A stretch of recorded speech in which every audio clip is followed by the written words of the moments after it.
Hello! Hi! Welcome to our channel. Story సాగర సమీరం. కథలోకి వెళ్ళిపోదాం. సమీ, ఆర్యన్ ఇద్దరు ఒకరి కౌగిల్లో ఒకరుండిపోతారు. అప్పుడే ఆర్యన్ ఫోన్ మోగుతుంది. హా సిద్ధూ అంటాడు Aryan. Boy, urgent meeting, you have to attend boy అంటాడు. ఓకే, ఎప్పుడు అన్నాడు ఆర్యన్. షార్ప్ 7కి. ఓ ఓకే అని ఫోన్ పెట్టేసి టైం చూస్తాడు. అప్పుడు 5:30. జాను, నాకు మీటింగ్ ఉంది, వెళ్ళాలి, నైట్ లేట్ అవుతుంది వచ్చేసరికి, జాగ్రత్త అంటాడు ఆర్యన్. అది ఇప్పుడు అమ్మ వాళ్ళు వచ్చేస్తారు అంటుంది. అయితే బాల్కనీ డోర్ తీసుంచు అంటాడు ఆర్యన్. సాగర్, ఇంటికి వెళ్ళు ఇప్పుడైనా, ఇంట్లో అంతా ఏమనుకుంటారు చెప్పు అంటుంది సమీ. నాకు నిద్ర పట్టదే జాను అంటాడు ఆర్యన్. వేషాలు చాలు, బానే పడుతుందిలే, వెళ్ళు వెళ్ళు అంటుంది సమీ. నువ్వు రాక్షసివే అంటాడు ఆర్యన్. ఏం పర్లేదు, నీలాంటి వాడిని బరాయించాలంటే రాక్షసిగా మారాల్సిందే అంటుంది సమీ. ఆర్యన్ రెడీ అయ్యొచ్చి లగేజ్ తీసుకుని కారులో పడేసి మీటింగ్కి బయలుదేరుతాడు. బాయ్ అని హక్ చేసుకుంటాడు సిద్ధు. ఏంట్రా ఇది, నువ్వు బాబీ వచ్చాక బాగా మారిపోయావు, మమ్మల్ని అస్సలు మర్చిపోయావు అంటాడు సిద్ధు. సిద్ధు, లేకపోతే నువ్వు లేకుండా నేను ఎప్పుడైనా ఇన్ని రోజులు ఉన్నానా? ఐ మిస్ యూ అన్నయ్య అంటాడు చిన్న పిల్లాళ్ళ క్యూట్గా. ఆర్యన్ నవ్వుతూ దగ్గరికి తీసుకుంటాడు. అప్పుడే అక్కడికి వచ్చిన విజయేంద్ర, రేయ్ సిద్ధు, సిగ్గులేదురా నీకు? గర్ల్ ఫ్రెండ్కి చెప్పాల్సిన వయసులో మీ అన్నకి చెప్తున్నావు అంటాడు. డాడ్, అలాంటివి నాకు పడవని నీకు తెలుసు కదా అంటాడు సిద్ధు. అదేరా నా బాధ, ఆడపిల్లలు నిన్ను చూడ్డానికే భయపడుతున్నారు, అయినా నిన్ను కాదు, నిన్నిలా తయారు చేసిన వీడిని అనాలి అంటారు విజయేంద్ర గారు. డాడ్, నేనేమన్నా చిన్న పిల్లాడినా రెడీ చేయడానికి అంటాడు సిద్ధు. రేయ్, నా దగ్గర కాదు నీ కుళ్ళు జోకులు అంటాడు విజయేంద్ర. డాడ్, నువ్వు టూ ఇంటెలిజెంట్, కనిపెట్టేశావు అంటారు. డాడ్, ఆ టైం వస్తే మీరు చెప్పాల్సిన పని లేదు, పదండి మీటింగ్ స్టార్ట్ అవుతుంది అనుకుంటూ ముగ్గురు వెళ్తారు.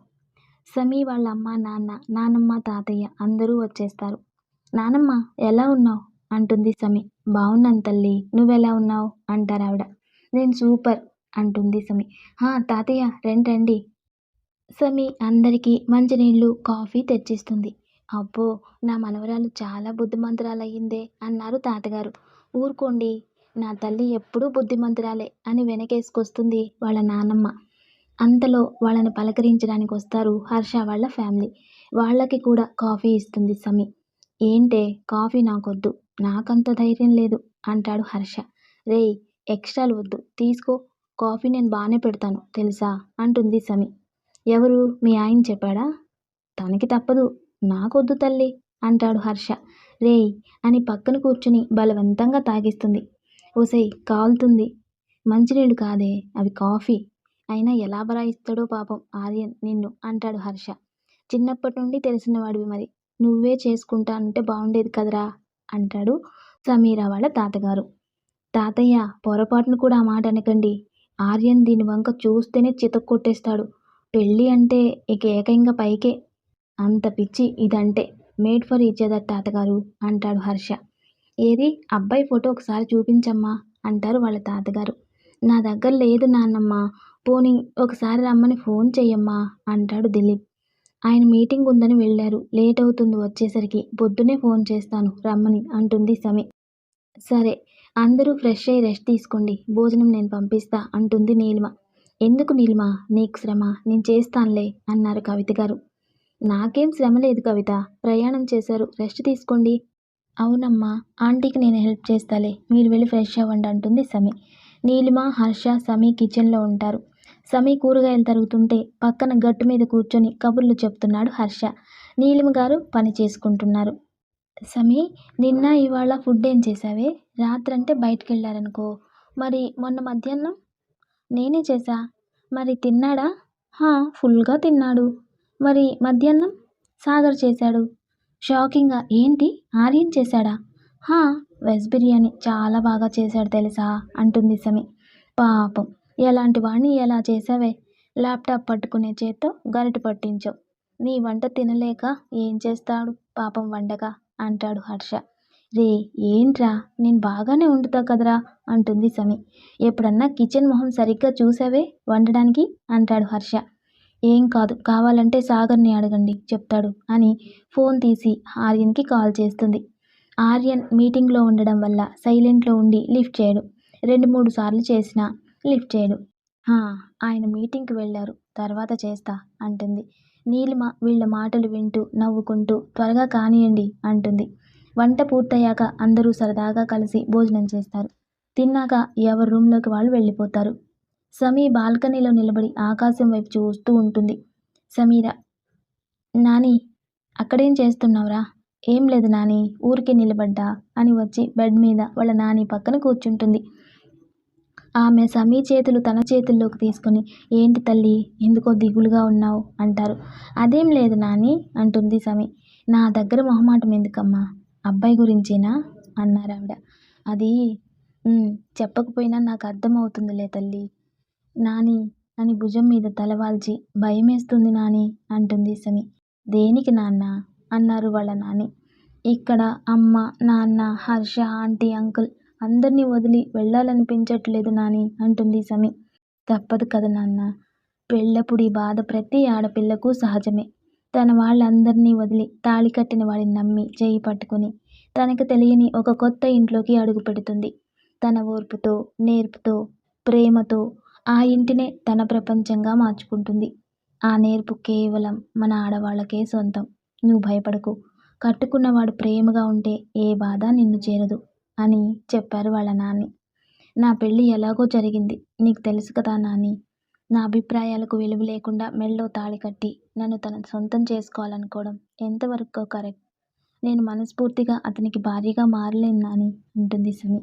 పిచ్చి తల్లి, అతను చేసిన పనిని నేను సమర్థించను. నిన్ను అలా పెళ్లి చేసుకోవడం ముమ్మాటికి తప్పే. కానీ నువ్వు కట్టిన తాళి విలువ తెలుసుకొని కట్టుబడ్డావు. జరిగిపోయిన దానినే తలుచుకోవద్దు. ఎలా చేసుకున్నాడా అనేది వదిలే. హర్ష చెప్పాడు, అబ్బాయి అందగాడు, చదువుకున్నవాడు, కోటీశ్వరుడు, అన్నింటిలో మనకి అందనంత ఎత్తులో ఉన్నాడు. కానీ నిన్ను చూడగానే ఏమీ ఆలోచించలేదు. నువ్వు ఎవరు, ఏం చేస్తావు, వాళ్ళ స్థాయి మనిషివా కాదా అని. అతనికి నీ మీద ఉన్న అంతులేని ప్రేమ వాటి గురించి ఆలోచించనివ్వలేదు. ఏ ఆడపిల్లకైనా ప్రేమించేవాడు భర్తగా రావడం అదృష్టం. తెలివి తక్కువగా దాన్ని చేజార్చుకోకు తల్లి అన్నారు వాళ్ళ నాని. థ్యాంక్ యూ నాని అని హగ్ చేసుకుంటుంది. సరే, ఆలస్యమైంది, పడుకో అని ఆమె వెళ్ళిపోతుంది. సమీర ఆర్యన్ గురించి నాని చెప్పిన మాటలను తలుచుకుంటూ, ఆర్యన్ కళ్ళల్లో తన మీద కనపడే ప్రేమను, ఆర్యన్ మాటలను తలుచుకొని తనలో తానే నవ్వుకుంటూ ఉంటుంది. మీటింగ్ నుండి బయటకు వచ్చిన ఆర్యన్ సమీ నుండి 3 మిస్డ్ కాల్స్ ఉండడంతో వెంటనే కాల్ చేస్తాడు. జాను, బాగా గుర్తొస్తున్నానా అంటాడు. లేదు, ఏం రావట్లేదు అంటుంది సమీ. నిజంగా? నిజంగా. నేను ఇంకా నన్ను మిస్ అవుతున్నామే అనుకున్నానే అన్నాడు ఆర్యన్. నాకు అలా అనిపిస్తే తప్పకుండా చేస్తా. ఏంటి, టైం చాలా అయింది, ఇంకా పడుకోలేదు? అది అందరూ ఉన్నారు కదా, కబుర్లు చెప్పుకుంటూ లేట్ అయింది. ఇంతకీ మీరేం చేస్తున్నారు అంటుంది సమీ. ఇప్పుడే మీటింగ్ అయిపోయింది, ఇంటికి వెళ్తున్నా అన్నాడు ఆర్యన్. నాని, తాతయ్య మిమ్మల్ని చూడాలంటున్నారు, రేపు ఒకసారి ఇంటికి వస్తారా అంటుంది సమీ. ఇది చెప్పడానికే కాల్ చేశావా అంటాడు ఒకంత నిరాశగా. ఆర్యన్ గొంతులో భావం అర్థమై మనసులో, ఇప్పుడు నేను మిస్ అవుతున్నా అని చెప్తే ఇంటికి వెళ్ళరు అనుకుని సైలెంట్గా ఉంటుంది. ఏంటే మాట్లాడు, తిన్నావా అన్నాడు. తిన్నాను అని. గుర్తొచ్చింది. ఏం గుర్తొచ్చింది? ఇందాక నేను నీలిమ ఆంటీకి వంటలో హెల్ప్ చేస్తుంటే హర్ష నాకు వంట రాదని ఎగతాళి చేశాడు అని చెప్తుంది, చిన్నపిల్లలు కంప్లైంట్ చేసినట్టు. ఆర్యన్కి సమీరా చెప్పిన తీరుకి నవ్వుతూ అంటాడు. నేను బాగానే చేస్తాను కదా, కావాలంటే నిన్ను అడగమన్నా.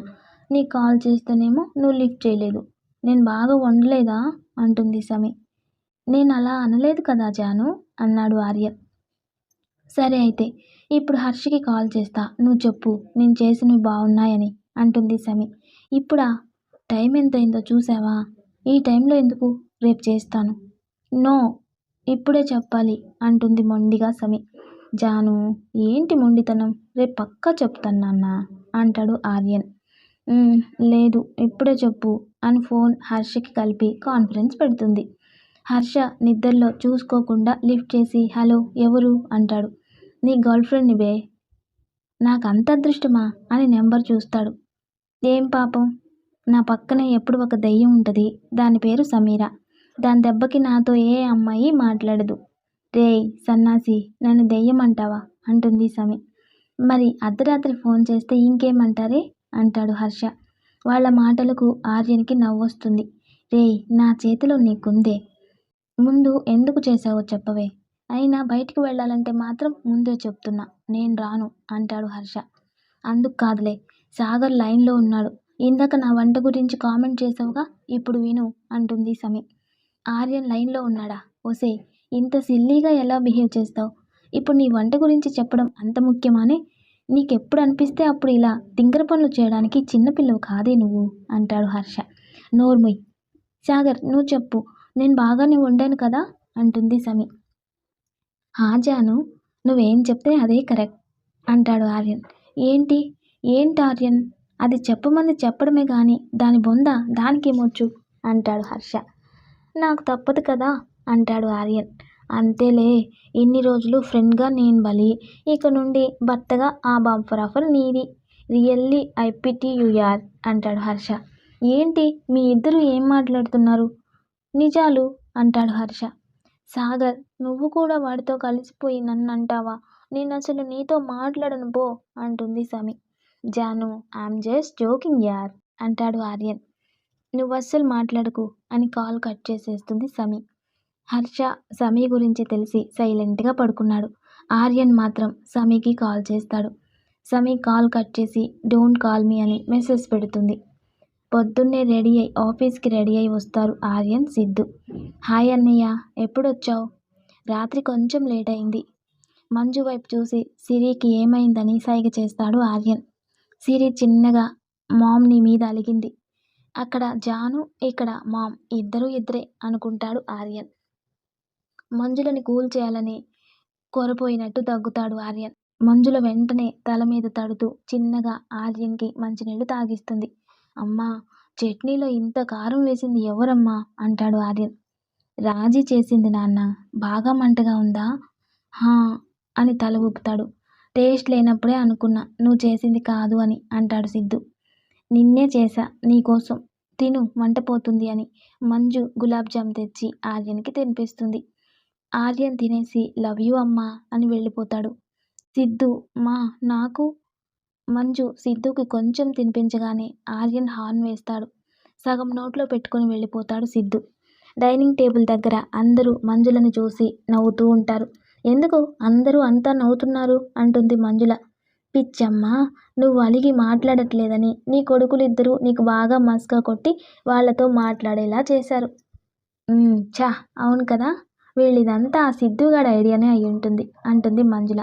ఏం కాదు, అంతా ఆర్యన్ బావదే. ఆర్యన్ కూడా నేర్చుకున్నాడా? సిద్ధుకి అసలు నేర్పిందే ఆర్యన్. నువ్వింకా నీ కొడుకు గురించి తెలుసుకోలేదు అని ఆఫీస్కి వెళ్తాడు విజయేంద్ర. ఆర్యన్, సిద్ధు, సమీరా వాళ్ళ ఇంటికి కలిసి వెళ్తారు. హర్ష అప్పుడే రెడీ అయి ఆఫీస్కి వెళ్ళడానికి బైక్ తీస్తాడు. హర్ష, ఎక్కడికి? ఆఫీస్కి సిద్ధు. వెళ్దులేరా అని హర్షను కూడా తీసుకొని ముగ్గురు లోపలికి వెళ్తారు. సమీ వాళ్ళ నానమ్మ, తాతయ్య హాల్లో కూర్చొని ఉంటారు. ఆర్యన్ని, కవితని చూసి రండి బాబు రండి కూర్చోండి అంటారు. అత్తయ్య, మామయ్య, మీ మనవడు అని ఆర్యన్ని చూపిస్తారు. సమీ వాళ్ళ నానమ్మ, తాతయ్య. ఆర్యన్ నమస్కారం చేస్తాడు. నేను సమీని పిలుస్తాను అని లోపలికి వెళుతుంది కవిత. ఈ అబ్బాయి మా తమ్ముడు సిద్ధు. సిద్ధు కూడా నమస్కారం చేస్తాడు. రామలక్ష్మణ్లా ఉన్నారు. సమీ వస్తుంది. తల్లి, అబ్బాయి వాళ్ళకి కాఫీ తీసుకురా. సరే నాని అని కాఫీ తెస్తుంది. ముందు సిద్ధు దగ్గరకు వస్తుంది. తీసుకో బాబు. సిద్ధు ఫస్ట్ది తీసుకోబోతుంటే సమీ వద్దని లాస్ట్ది తీసుకోమని సైగ చేస్తుంది. సిద్ధు సైలెంట్గా తీసుకొని తాగుతూ ఉంటాడు. మిగిలిన రెండు ఆర్యన్, హర్ష తీసుకుంటారు. నోట్లో పెట్టుకోగానే ఉప్పగా ఉంటాయి. ఇద్దరు ఒకరి మొహాలు ఒకళ్ళు చూసుకుంటారు. తాగకుండా అలాగే ఉంటారు ఇద్దరు. సిద్ధు తాగేసి సమీ పక్కన నిలబడతాడు. ఏంటి తాగట్లేదు, కాఫీ బాలేదా? ఏ సిద్ధు? లేదు, చాలా బాగుంది అంటాడు సిద్ధు. ఇద్దరికీ అర్థమైంది ఇది రాత్రి ఎఫెక్ట్ అని. వాళ్ళ ఫేసులు చూసి డౌట్ వచ్చి సమీని అడుగుతాడు సిద్ధు, ఏం చేశావు అని. నిన్న ఇద్దరు నా వంట గురించి కామెంట్ చేశారు, అందుకే ఉప్పుతో కలిపా కాఫీ అంటుంది సమీ. కక్కలేక మింగలేక అన్నట్టున్న వాళ్ళ మొహాలు చూసి సమీ నవ్వాపుకోలేక పక్కపక్క నవ్వేస్తుంది. సమీని అలా చూసిన ఆర్యన్ కాఫీ గటగటా తాగేస్తాడు. ఆర్యన్ తాగడం చూసి షాక్ అవుతారు హర్ష, సమీ, సిద్ధు. ఆర్యన్ తాగేసి జాను టైం అవుతుంది, బయలుదేరు, ఆఫీస్కి వెళ్దాం. బాబు, అమ్మాయి ఉండేది ఇక్కడ కొన్ని రోజులే కదా, ఇంట్లో ఉంటుందిలే అంటుంది సమీ వాళ్ళ నాన్నమ్మ. సారీ అండి, అర్జెంట్ ప్రాజెక్ట్, తను కంపల్సరీ రావాలి అని బయటికి వెళ్తాడు. సిద్ధు, సమీ కామ్గా ఫాలో అవుతారు. సమీ వెళ్తున్నదల్లా ఒక్కసారి వెనక్కి ఇంట్లోకి వెళ్ళి ఏదో తీసుకొని మళ్ళీ వస్తుంది. వచ్చి కారు ఎక్కుతుంది. బాయ్, మీరు వెళ్ళండి, నేను వచ్చేస్తా. ఆర్యన్ కాల్ స్టార్ట్ చేస్తాడు. ఆఫీస్కి వెళ్ళడానికి హర్ష వస్తాడు. నన్ను కూడా డ్రాప్ చేయి అంటాడు సిద్ధు. ఏంటి హర్ష అలా ఉన్నావు? నాకేం అర్థం కావట్లేదు సిద్ధు. ఆర్యన్ ఆ కాఫీని అసలు ఎలా తాగాడు? ఒక్క సిప్కే నాకు ఏదోలా ఉంది అంటాడు. మరేమనుకున్నావు, ప్రేమ మహిమ. రియల్లీ యార్, ఆర్యన్కి సమీ అంటే పిచ్చని తెలుసు, కానీ మరీ ఇంతని ఇప్పుడే తెలిసింది. సమీ నవ్వు చూస్తూ తనని తను మర్చిపోయాడు. గ్రేట్ అనగానే సిద్ధు నవ్వుతాడు. కారు ఆపండి. ఎందుకు? ఆపమన్నానా? కారు పక్కకు తీసి ఆపుతాడు ఆర్యన్. సమీ బ్యాగ్లో నుండి డైరీ మిల్క్ తీసి ఆర్యన్కి ఇస్తుంది. తీసుకోకుండా ఎందుకు అన్నట్లు చూస్తాడు ఆర్యన్. సమీనే ఓపెన్ చేసి నోట్లో పెడుతుంది. తినండి, నోరంతా పాడైపోయి ఉంటుంది. పాడు చేయడం ఎందుకు, ఇలా చాక్లెట్ తినిపించడం ఎందుకు అంటాడు ఆర్యన్. నేనేదో సరదాగా చేశా, ఒక సిప్ చేయగానే పక్కన పెడతారు అనుకున్నా. మీరు నిజంగా మొత్తం తాగుతారని అనుకోలేదు. అయినా అలా ఎలా తాగారు? ఇదేంటి, నీ చేత్తో విషం ఇచ్చినా అలాగే తాగేస్తాను అంటాడు ఆర్యన్. ఆర్యన్ కళ్ళల్లో తన మీద ప్రేమను చూసి సమీర కళ్ళు నీళ్లతో నిండిపోతాయి. ఛీ, ఏంటి పిచ్చి మాటలు, నేనెందుకు విషం ఇస్తాను అంటుంది కోపాన్ని కంట్రోల్ చేసుకుంటూ. సమీ చెయ్యి తన చేతుల్లోకి తీసుకొని ముద్దు పెట్టి, నీ చేత్తో ఏమిచ్చినా నాకిష్టమే అని కారు తీస్తాడు. ఇద్దరూ ఆఫీస్కి వెళ్తారు. సమీని ఆర్యన్ని పక్కపక్కనే చూసిన లేడీ స్టాఫ్కి మింగుడు పడట్లేదు. సమీ వచ్చిన దగ్గర నుండి ఆఫీస్లో తనకి ఇచ్చే వాల్యూ చూసి ఆల్రెడీ కుళ్ళుకుంటూ ఉంటారు. అమ్మాయిల వైపు కన్నెత్తి చూడని ఆర్యన్ సమీ పక్కన వస్తుంటే కళ్ళు కుడుతున్నాయి అందరికీ. ఇంకా సమీ మీద హోప్స్ పెట్టుకున్న అబ్బాయిల సంగతి చెప్పనవసరం లేదు. సమీ రాగానే కొందరు ఇండైరెక్ట్గా సెటైర్లు వేస్తున్నారు. సమీ వాళ్ళందరూ అనేవి పట్టించుకోకుండా తన క్యాబిన్కి వెళ్ళిపోతుంది. ఆఫీస్ కార్నర్లో నిలబడి విజయ్ అనే అతను తన ఫ్రెండ్తో రేపో మాపో ప్రపోజ్ చేద్దామనుకున్నా, కానీ బాస్ని పట్టేసింది. ఫిగర్ కత్తిలా ఉంటుంది, అందుకే పడిపోయినట్టున్నాడు. అయినా ఇలాంటి వాళ్లకు అలవాటే పెద్ద పెద్ద వాళ్ళని పట్టి డబ్బులు సంపాదించడం అంటాడు సమీ దక్కదు అన్న అక్కసుతో. వెనుక వస్తున్న సిద్ధు ఆ మాటలు వింటాడు. వెంటనే వాడిని పట్టుకుని చితక్ కొడుతూ ఉంటాడు. ఆ సౌండ్కి అందరూ అక్కడికి వస్తారు. సిరి, సమీర సిద్ధుని ఆపడానికి చూస్తారు, కానీ కంట్రోల్ అవ్వడు. అప్పుడే ఆర్యన్ అక్కడికి వస్తాడు. ఆర్యన్ని చూసి సమీ ఆర్యన్ దగ్గరికి వెళ్ళి, సాగర్, సిద్ధుని ఆపండి అంటుంది. కానీ సైలెంట్గా చూస్తూ ఉంటాడు. సమీ కొంచెం సీరియస్గా, సాగర్ ఆపమని చెప్పు అంటుంది.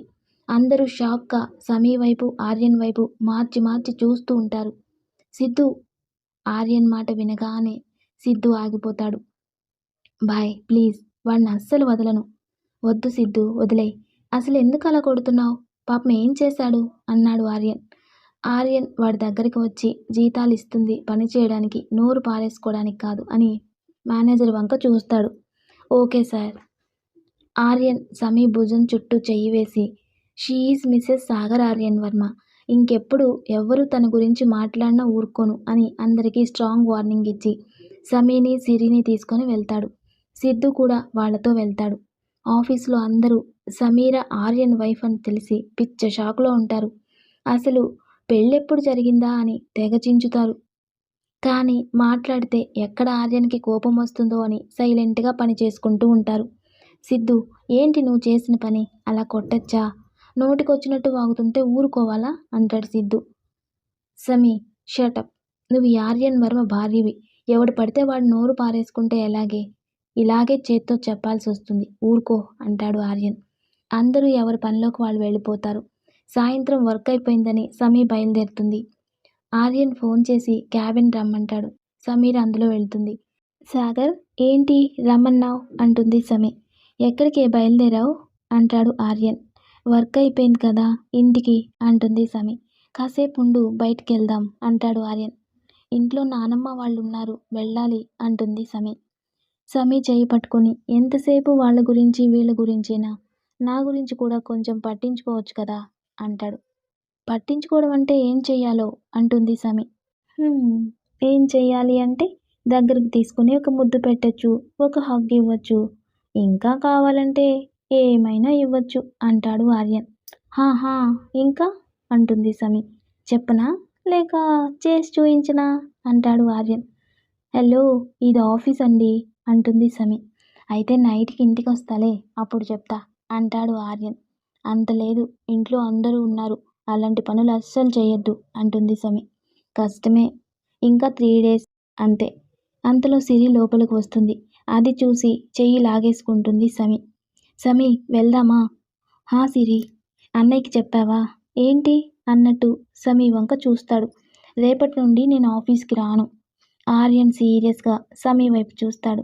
ఆ చూపుల్లో వేడికి తడబడి తల దించుకుంటుంది. సమీ పొజిషన్ అర్థమయ్యి రా సమీ అని లాక్కెళ్తుంది సిరి. సమీ ఇంటికి వెళ్ళి తను రేపటి నుండి ఆఫీస్కి వెళ్ళడం లేదని చెప్తుంది. ఈ 3 డేస్ కంప్లీట్ ఇంట్లోనే. మంచిది బంగారం. డాడ్ నువ్వు ఆఫీస్కి సెలవు పెట్టు. అలాగేమ్మా. దిలీప్ అంకుల్ మీరు కూడా అందరం హ్యాపీగా ఎంజాయ్ చేద్దాం. నాకు కుదరదు అంటాడు హర్ష. నిన్నెవడు ఉండమన్నాడు అంటుంది సమీ. అవునా అయితే మంచిది అని ఉడుక్కుంటాడు. అందరూ హర్షను చూసి నవ్వుకుంటారు. నైట్ సమీకి ఆర్యన్ ఫోన్ చేస్తాడు. పొడి పొడిగా మాట్లాడుతుంది. దానితో ఆర్యన్కి బాగా కోపం వస్తుంది. ఏంటే సరిగ్గా మాట్లాడో, అంతా నీ ఇష్టమేనా, ఆఫీస్కి ఎందుకు రావు అంటాడు ఆర్యన్. పొద్దున్న విన్నారు కదా నానమ్మ అన్న మాటలు, మళ్ళీ అడుగుతారేంటి? ఈ 3 రోజులైనా నన్ను మా వాళ్ళతో ఉండనివ్వండి అంటుంది సమీ. ఆర్యన్ ఏమీ అనలేకపోతాడు. కానీ సమీని చూడకుండా ఉండడం కూడా కష్టమే అనుకుంటాడు ఆర్యన్. సరే సరే నీ ఇష్టం. ఫోన్ చేసినప్పుడన్నా కనీసం సరిగ్గా మాట్లాడు ఓకేనా అంటాడు ఆర్యన్. సరే అంటుంది సమీ. 3 రోజులు 3 నిమిషాల్లా అయిపోతాయి. సమీ అత్తగారింటికి వెళ్లే రోజు రానే వచ్చింది. సమీని తీసుకెళ్లడానికి విజయేంద్ర, మంజుల, ఆర్యన్, సిద్ధు వస్తారు. రండి కూర్చోండి అని వాళ్ళకి మర్యాదలు చేస్తారు. ప్రభాకర్, దిలీప్ అందరూ కూర్చొని మాట్లాడుకుంటూ ఉంటారు. మంజుల సమీ దగ్గరకు వస్తుంది. మంజుల అందరితో కలిసిపోయి కబుర్లు చెప్తూ ఉంటుంది. ఈలోపు సమీర రెడీ అవుతుంది. సమీరని మంజుల వాళ్ళిచ్చిన చీర, వంశం పారపర్య నగలతో ముస్తాబు చేస్తారు. వాటిలో సమీని చూడ్డానికి 2 కళ్ళు సరిపోవట్లేదు, అంత అందంగా ఉంటుంది. బంగారు తల్లి ఎంత బాగున్నావో, నా దృష్టే తగిలేట్టుంది అని దగ్గరకు తీసుకుంటుంది వాళ్ళ నాని. సమీని తీసుకొని కిందికి వస్తారు. మెట్లు దిగుతున్న సమీని చూసి ఆర్యన్ ఫ్రీజ్ అయిపోతాడు. చూపు తిప్పుకోలేనంత అందంగా ఆ బట్టల్లో ఒక దేవకన్య దిగి వస్తున్నట్టుంది. వెంటనే సమీ దగ్గరకు వెళ్ళాలని ఉన్నా అతి బలవంతంగా అదుపు చేసుకొని కూర్చున్నాడు. సమీ ఎటు వెళితే తన కళ్ళు అటు వెళ్తున్నాయి. సమీ దేవుడికి దీపారాధన చేసి దండం పెట్టుకోమ్మా అంటుంది నాని. సమీ అలాగే చేస్తుంది. బాబు నువ్వు కూడా వెళ్ళు అనడంతో సమీ పక్కన నిలబడి దండం పెట్టుకుంటాడు. ఆర్యన్ పెద్దవాళ్ళ ఆశీర్వాదం తీసుకోండి అంటుంది మంజుల. ఆర్యన్, సమీ వాళ్ళ నానమ్మ, తాత వాళ్ళ దగ్గర ఆశీర్వాదం తీసుకుంటారు. తర్వాత అందరి దగ్గర తీసుకుంటారు. ఇక టైం అవుతుంది బయలుదేరదామా అంటాడు విజయేంద్ర. సమీ మనసంతా బాధగా ఉంటుంది. కంగారుగా అందరి మొహాలు చూస్తూ ఉంటుంది. ఇన్ని రోజులు ఉన్న ఇంటిని వదిలి వెళ్ళాలంటే ఎంతో బాధగా ఉంది. సమీ నానమ్మ దగ్గరకు వచ్చి బాధగా హగ్ చేసుకొని వెళ్ళొస్తాను నాని అని చెప్తుంది. తర్వాత వాళ్ళ తాతయ్యకి, దిలీప్కి చెప్తుంది. నీలిమ దగ్గరికి రాగానే నీలిమ కళ్ళ నీళ్లతో వెళ్ళిరా తల్లి అని తల నిమురుతుంది. కవిత దగ్గరికి వెళ్ళగానే కవిత సమీని హత్తుకొని వస్తున్న ఏడుపుని అదుపు చేసుకుంటూ జాగ్రత్త అని చెప్తుంది. ప్రభాకర్ మొహంలోకి చూడగానే సమీ కంట్రోల్ తప్పిపోయి వాళ్ళ నాన్నని హక్ చేసుకొని చిన్న పిల్లలా ఏడుస్తుంది. అది చూసి ప్రభాకర్ కళ్ళల్లో కూడా నీళ్ళు ఆగలేదు. ఊరుకో తల్లి, ఊరుకో నాన్న, సంతోషంగా వెళ్ళాల్సిన సమయం ఇది. నువ్వెప్పుడూ నవ్వుతూ ఉండాలి. నువ్వు అలా ఉంటేనే ఈ నాన్నకి ఊపిరాడుతుంది అని హక్ చేసుకొని ఊరుకో నాన్న అని సముదాయిస్తాడు. తర్వాత సమీర్ చేతిని తీసుకొచ్చి ఆర్యన్ చేతిలో పెట్టి, బాబు నా ప్రాణాన్ని నీ చేతిలో పెడుతున్నా జాగ్రత్త అంటాడు. ఆర్యన్ ప్రభాకర్ చేతులు పట్టుకుని మీ ప్రాణాన్ని నా ప్రాణం కంటే ఎక్కువగా చూసుకుంటా, ఐ ప్రామిస్ అంటాడు. బావగారు, చెల్లెమ్మ, మా అమ్మాయి జాగ్రత్త అని సమీకి అప్పగింతలు చెప్తారు. సమీ హర్ష హర్ష ఎక్కడా అంటుంది. ఇక్కడే ఉండాలే. హర్ష ఒక మూలన అటు తిరిగి నిలబడతాడు. సమీ వెళ్ళి భుజం మీద చెయ్యి వేయగానే ముందుకు తిరిగి సమీ చేతులు పట్టుకుని ఐ మిస్ యూ సమీ అని ఏడుస్తాడు. సమీ కూడా బాగా ఏడుస్తుంది. ఆర్యన్ హర్షని పట్టుకొని, హర్ష నువ్వెందుకు అంత బాధపడుతున్నావు? నీకెప్పుడు తనని చూడాలనిపిస్తే అప్పుడు వచ్చేయ్, అర్ధరాత్రైనా సరే, నో ప్రాబ్లం అంటాడు. బాయ్. ఎందుకు అసలు బాబీతో పాటు హర్షని కూడా తీసుకెళ్ళిపోదాం, ఒక పని అయిపోతుంది. ఏమంటావు హర్ష అంటాడు సిద్ధు. ఎస్, ఇదేదో బాగుంది, నా జాను కూడా హ్యాపీగా ఉంటుంది అనగానే అందరూ నవ్వుతారు. మంజుల వచ్చి సమీ మీద మేలి ముసుగు కప్పుతుంది. ఇప్పుడు పర్ఫెక్ట్. హర్ష చిన్నగా సిద్ధుతో ఏంటిది ఇలా ముసుగు వేశారు? మామూలుగానే మా సమీ సరిగ్గా నడవదు, ఇప్పుడు ఎలాగో ఏంటో అంటాడు. బాయ్ ఉన్నాడుగా, తీసుకెళ్తాడులే. మాది రాజకుటుంబం కదా, అందుకే ఈ ముసుగు. మా కుటుంబంలో కొత్త కోడలు మొహం చూపే వేడుక జరిగిందాకా ముసుగుతోనే ఉండాలి ఇంట్లో కూడా అంటాడు. వామ్మో. సమీర, ఆర్యన్, హర్ష, సిద్ధు ఒకే కారులో, మిగతా వాళ్ళు వేరే కారులో. అందరూ ఆర్యన్ ఇంటికి బయలుదేరుతారు. ఈ సీన్తో ఈ పార్ట్ కంప్లీట్ అవుతుంది. Please like, share, subscribe. Love you all. Thank you.